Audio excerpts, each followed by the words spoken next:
ಈಗ ಜನಾರ್ದನ ರೆಡ್ಡಿ ಅವರಿಗೆ ಬಳ್ಳಾರಿಗೆ ಏನು ಓಡಾಡಬಹುದಂತ ಸುಪ್ರೀಂ ಕೋರ್ಟ್ ತೆರವು ಮಾಡಿದ್ದಾರೆ. ಯಾಕೆ ಬಳ್ಳಾರಿಗೆ ನಿರ್ಬಂಧ ಇರಿತ್ತು, ಈಗ ಬಿಜೆಪಿ ಸೇರ್ಕೊಂಡಿದ್ದಕ್ಕೆ ಏನಾದ್ರು ಆ ಥರ ರಿಲೀಫ್ ಕೊಟ್ರ? ಕೋರ್ಟ್ ವಿಚಾರದಲ್ಲಿ ನಾವು ಆ ರೀತಿ ಮಾತಾಡಕ್ಕೆ ಆಗೋದಿಲ್ಲ.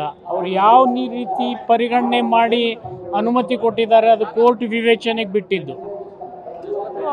ಅದನ್ನ ಬಿಟ್ಟು ಮತ್ತೇನಿದೆ ಹೇಳಿ?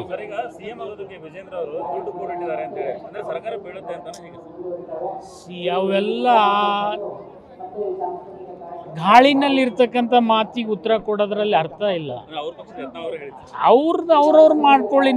ಅವ್ರು ಇಟ್ಟಾರೋ ಬಿಟ್ಟಾರೋ ಅನ್ನೋದು ನನಗೆ ಹೆಂಗೆ ಗೊತ್ತಾಗ್ತದೆ? ಅವ್ರು ನೋಡಿದ್ರೆ ಅವ್ರು ಹೇಳಿರ್ಬೋದಲ್ಲ, ಅವ್ರು ನೋಡಿರ್ಬೋದಲ್ಲ, ಅದಕ್ಕೆ ಹೇಳಿರ್ತಾರೆ. ಕಾಂಗ್ರೆಸ್ನವರು ಇಟ್ಟಾರಂತೆ 1000 ಕೋಟಿ ರೂಪಾಯಿ ಕೆಲವರು ಸಿಎಂ ಆಗಕ್ಕೆ ರೆಡಿ ಮಾಡಿ ಇಟ್ಕೊಂಡು. ಯತ್ನಾಳ್ ಅವ್ರು ಹೇಳ್ತಾರೆ.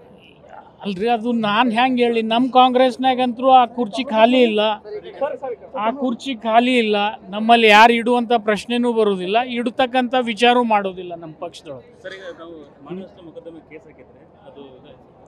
ನೋಡಿ, ಕೋರ್ಟ್ ವಿಚಾರ ಕೋರ್ಟ್ ನಿರ್ಣಯ ಮಾಡ್ತದೆ. ಅದ್ರ ಬಗ್ಗೆ ನಾನು ಮಾತಾಡಬಾರ್ದು, ಮತ್ತೊಬ್ರು ಮಾತಾಡಬಾರ್ದು. ಕಾಮನ್ ಸೆನ್ಸ್ ಇದ್ರೆ ಅದು ನೋಡೋಣ. ಈ ಕೋರ್ಟ್ನಾಗ ಅದೇ ಅದು ಪ್ರಚಾರ. ಕೋರ್ಟು ಕಾಗ್ನಿಜೆನ್ಸ್ ತಗೊಂಡು ಎವಿಡೆನ್ಸ್ ಮಾಡಿಸಿ ಅಂತ ಹೇಳಿದೆ. ಅದರ ಅರ್ಥ ಕೇಸ್ ನಿಕಾಲ್ ಆಗ್ಯದಂತಿಲ್ಲ. ಕೇಸ್ ನಿಕಾಲ್ ಆಗಿಲ್ಲ.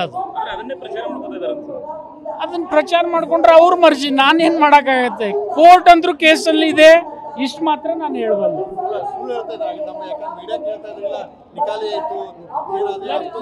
ನಿಮಗೂ ಗೊತ್ತಿದೆ ಅಲ್ಲ, ಕೋರ್ಟ್ ಏನು ಆದೇಶ ಮಾಡಿದೆ ಅದ್ರ ಪ್ರತಿ ನೀವು ತಗೊಂಡು